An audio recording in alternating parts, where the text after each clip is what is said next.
Good morning. मैं doctor सरिता Kumawat, home science की associate professor.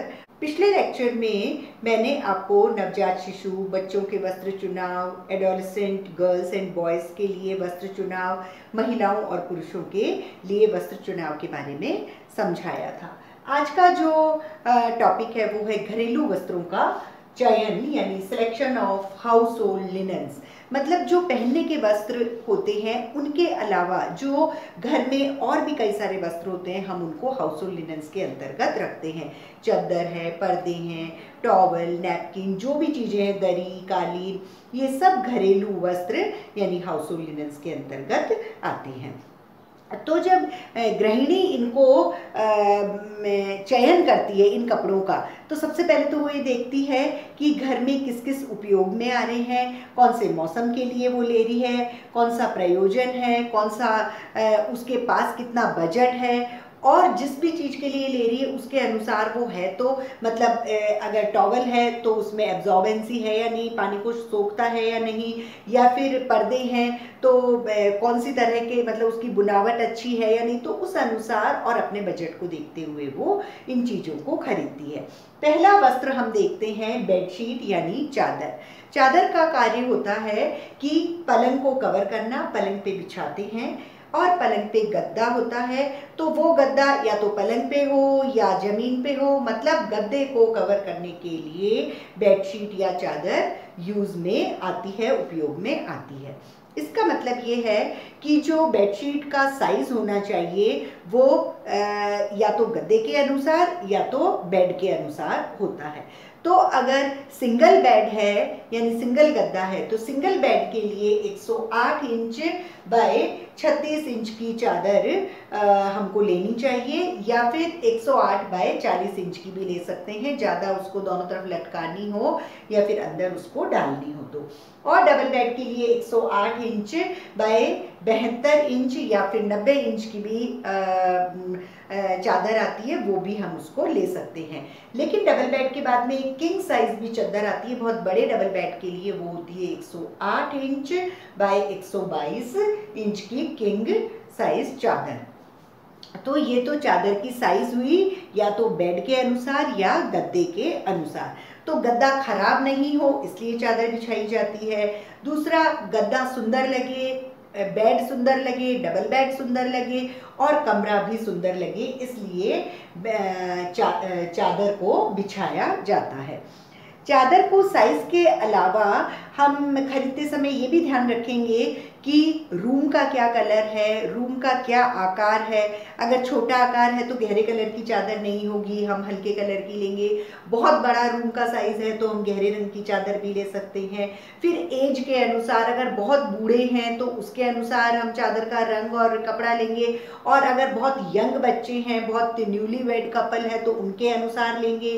और अगर बच्चे ऐसे हैं कि बहुत खेलते हैं, बहुत धूम मचाते हैं, उसमें खाना भी खाते हैं, धूल मिट्टी खाना रंग कलर सब डाल देते हैं, तो ऐसी चादर होनी चाहिए जो थोड़ा डार्क कलर हो, जो बहुत ज़्यादा धुल सके, मजबूत हो, सघन बुनावट हो, वो खराब नहीं हो। दूसरा, चादर ऐसी होनी चाहिए कि उसमें सलवट ना पड़े, क्योंकि अगर चादर बिछाने के बाद सो गए या बैठ गए और फिर उठे और अगर सलवट आ जाती है तो वो सुंदर भी नहीं लगती और गंदी भी जल्दी होती है।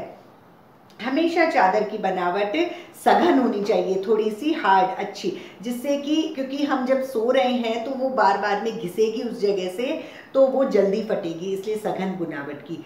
और कपड़ा बहुत ही अच्छा कोमल होना चाहिए और सूती वस्त्र, क्योंकि पूरी बॉडी चादर पे टच होती है, पसीना आता है तो टच होती है, तो अगर थोड़ा भी सिंथेटिक या फिर कोई डिज़ाइन होगा तो वो इचिंग होगी और खुजली होगी, बॉडी में रैशेज आ सकते हैं। इसलिए चादर की बनावट जो है बहुत अच्छी सघन होनी चाहिए और कोमल भी होनी चाहिए।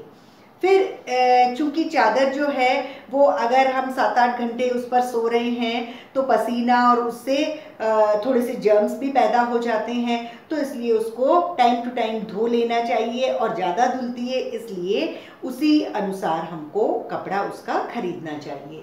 दूसरा हम वस्त्र देखते हैं बेड कवर। बेड कवर्स जो होते हैं वो सिर्फ दिन में बिछाए जाते हैं, रात में नहीं बिछाए जाते। वो बेड के ऊपर जो चादर होती है उसके ऊपर कवर करने के लिए होते हैं। थोड़े फ्रिली टाइप के होते हैं, बहुत भारी और लंबे से उड़ते भी नहीं है और बहुत सुंदर लगते हैं। अधिकतर डार्क कलर के होते हैं, बहुत एम्ब्रॉयडर्ड और कई बार थोड़ा सा उसमें क्विल्टिंग भी होती है। वो इसलिए ले सकते हैं क्योंकि बहुत कम धुलते हैं, दिन में बिछाते हैं खाली और जब सोते हैं तो उसको हटा देते हैं। तो बेड कवर थोड़े बड़े भी होते हैं और थोड़े महंगे भी खरीद लेने चाहिए क्योंकि बहुत एक या दो ही बेड कवर होते हैं और हम उनको ज़्यादा यूज़ भी नहीं करते हैं, इसलिए हम भारी भी उनको खरीद सकते हैं। लेकिन वापस से वही अपना बेड और अपने रूम के कलर के अनुसार हमको बेड कवर्स जो हैं वो खरीदने चाहिए क्योंकि वो हमारे कमरे की, हमारे बेड की सुंदरता बढ़ाते हैं। इसलिए खूब अच्छा फ्रिली और एम्ब्रॉयडर्ड बेड कवर ले सकते हैं। फिर नेक्स्ट है पिलो कवर, तकिए का कवर। तकिए का जो कवर होना चाहिए वो कॉटन कपड़े का, कोमल और अच्छी बुनावट, सघन बुनावट, क्योंकि बहुत बार धुलता है। पिलो कवर्स जो है वो बहुत ज़्यादा जल्दी गंदे होते हैं, इसलिए ऐसा कपड़ा होना चाहिए कि धुलने से खराब ना हो, रंग खराब ना हो, डिज़ाइन खराब ना हो। उसके अलावा इतनी सॉफ्ट बुनावट होनी चाहिए, कोमल, क्योंकि वो गाल से पूरा चिपका हुआ रहता है तो वहाँ रैशेस ना पड़े, खुजली ना हो, ऐसा पिलो कवर होना चाहिए। तकिया से थोड़ा सा बड़ा होना चाहिए जिससे पहनाने में उतारने में दिक्कत ना हो।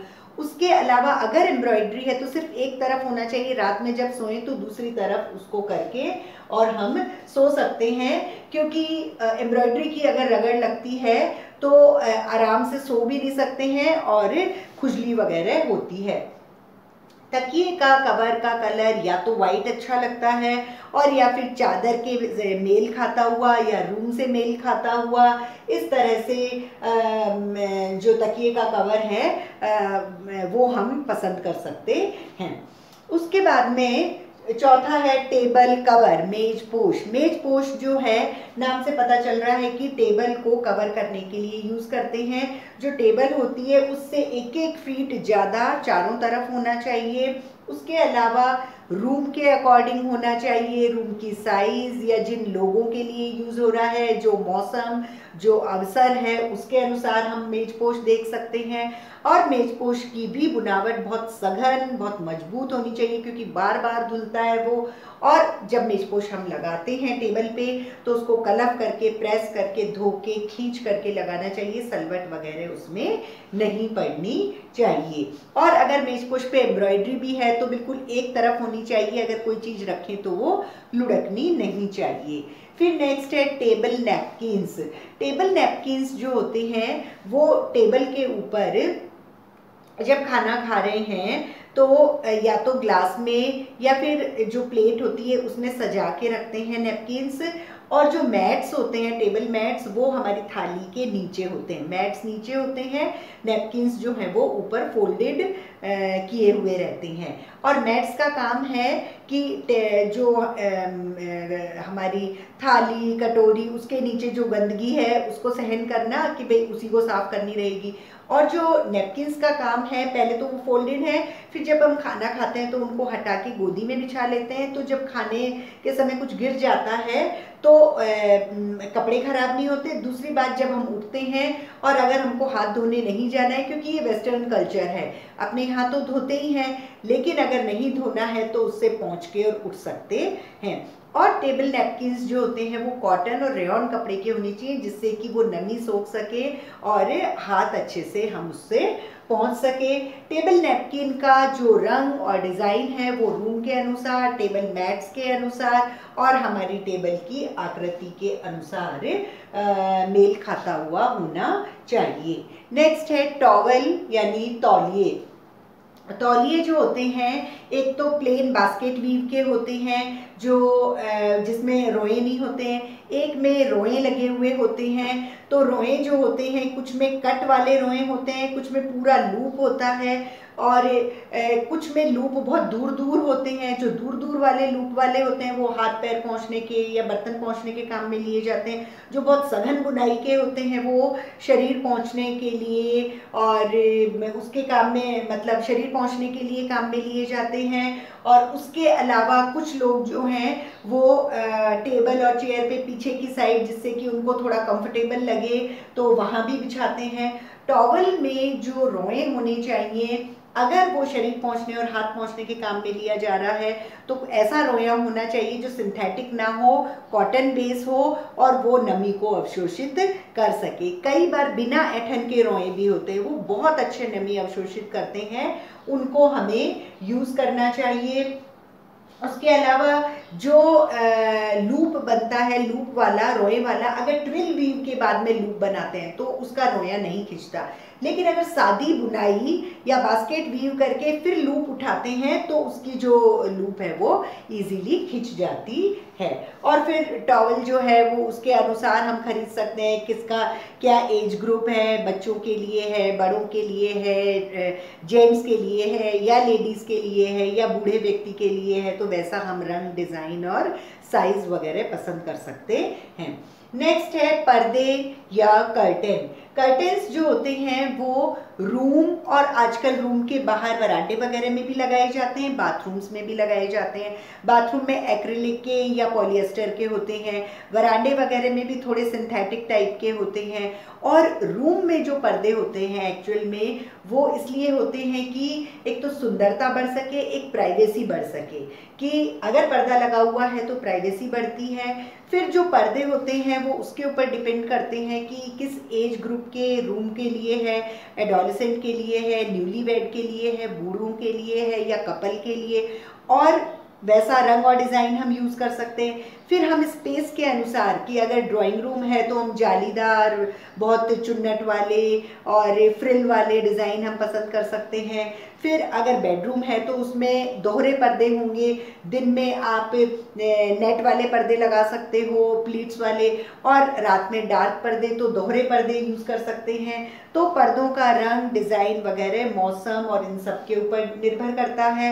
और पर्दे हमें धूप से बचाते हैं, मतलब धूप अगर आ रही है और अगर दिन में कोई सोना चाहता है तो धूप नहीं आती है, धूल मिट्टी से बचाते हैं और प्राइवेसी रखते हैं, इसलिए पर्दों का यूज़ होता है। नेक्स्ट है दरी या कारपेट, यानी दरी या कालीन। दरी या कालीन को आंगन में बिछाया जाता है और ये उसके ऊपर डिपेंड करता है कौन से रूम में हम यूज़ कर रहे हैं, कौन सी जगह पे यूज़ कर रहे हैं, उसके ऊपर कालीन या दरी का साइज, रंग, डिज़ाइन पसंद, मतलब उसके अनुसार हम पसंद करते हैं। जैसे अगर हमको गर्मी में यूज़ करनी है दरी तो हम कॉटन की दरी लेंगे और हल्के डिज़ाइन होंगे। अगर सर्दी में हमको दरी कारपेट यूज़ करना है तो नमदे वाला, गरम वाला, जो ऊनी जिसमें रेशे होते हैं वो हम यूज़ करेंगे, या फिर पाइल वीव, बड़ी बड़ी वीव होगी वो भी हम यूज़ कर सकते हैं, सर्दी में हमको अच्छा लगता है। फिर अगर बच्चों के कमरे में है तो वॉशेबल वाले कालीन आजकल आते हैं, क्योंकि जल्दी गंदे होते हैं, तो वो हम यूज़ कर सकते हैं। फिर जो ये कालीन दरी होती है वो पूजा पाठ की दरी अलग होती है।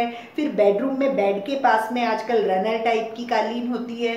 कुछ लोग ड्राइंग रूम में बहुत बड़ा वाला कालीन बिछाते हैं, लेकिन कुछ लोग नहीं यूज़ करते, सिर्फ उनको थोड़ा सा ही शो के लिए लगाना होता है, तो वो टेबल के नीचे नीचे कारपेट लगा देते हैं, तो वो इफेक्टिवनेस आ जाती है, इम्फेसिस हो जाता है। फिर अगर ऑफिसेज वगैरह में यूज़ होते हैं तो वो वॉल टू वॉल कारपेट होता है, तो कारपेट भी हो सकता है थोड़ा पाइल वाला, और दरी भी, कॉटन की दरी भी, खादी की दरी भी यूज़ हो सकती है। और मौसम के अनुसार हमको दरी और कालीन यूज़ करने चाहिए। नेक्स्ट है कंबल या ब्लैंकेट। कंबल और ब्लैंकेट सर्दी में यूज़ होते हैं। ये 100% वूल के बने होते हैं। हालांकि आजकल इसमें थोड़ा कृत्रिम रेशा भी डाल के और मिंक और इस तरह से करके, जिससे बहुत वॉशेबल होते हैं और अफोर्डेबल भी हो जाते हैं और लाइट वेट भी हो जाते हैं और थोड़े सॉफ्ट भी हो जाते हैं। तो कई तरह के कंबल बनाए जाते हैं। फिर कंबल में जैसे आजकल चारों तरफ मंजी लगाते हैं, तो कपड़े की, साटन की वैसी मंजी भी बन जाती है। बच्चों के लिए जो कंबल होते हैं वो बहुत कलरफुल और बहुत कार्टून डिजाइन्स के और बहुत ही चटक कलर के भी बनते हैं। फिर कंबल में एक सादी बुनाई के होते हैं, हल्की सी वीव उस पर रोए उठे होते हैं, जैसे फलालेन होता है। और कई कंबल जो होते हैं उनमें अच्छा रोया आया हुआ होता है, अच्छी पाइल वीव होती है, ऊपर से कटिंग की हुई। वो गर्मी भी अच्छी देते हैं, मतलब सर्दी में हम जब यूज़ करते हैं इसको तो गर्माहट भी अच्छी बनी रहती है। तो रोएदार कंबल भी बहुत ज़्यादा यूज़ होते हैं। लास्ट है अपहोल्स्ट्री। अपहोल्स्ट्री जो होते हैं वो ऐसे तरह के वस्त्र होते हैं जो फर्नीचर को ढकने के काम में आते हैं। फर्नीचर को ढकने का मतलब ये है कि जैसे कुर्सी है, टेबल है, सोफा है, उसके ऊपर रनर बिछाना, उसके पीछे सोफा बैक बनाना, या फिर कुर्सी पे और टेबल पे, हत्थे पे या फिर बैक में, जिससे कि जहाँ ज़्यादा गंदा हो उसको कवर करने के लिए जो कपड़ा होता है वो अपहोल्स्ट्री होता है। अपहोल्स्ट्री का कपड़ा थोड़ा मजबूत होना चाहिए क्योंकि बार बार धुलता है, और ऐसा होना चाहिए जो हिले नहीं, मतलब बैठ के और उठे और हट गया, ऐसा नहीं, चिपकने वाला, सघन बुनाई का और सलवट विरोधी जो है कपड़ा होना चाहिए।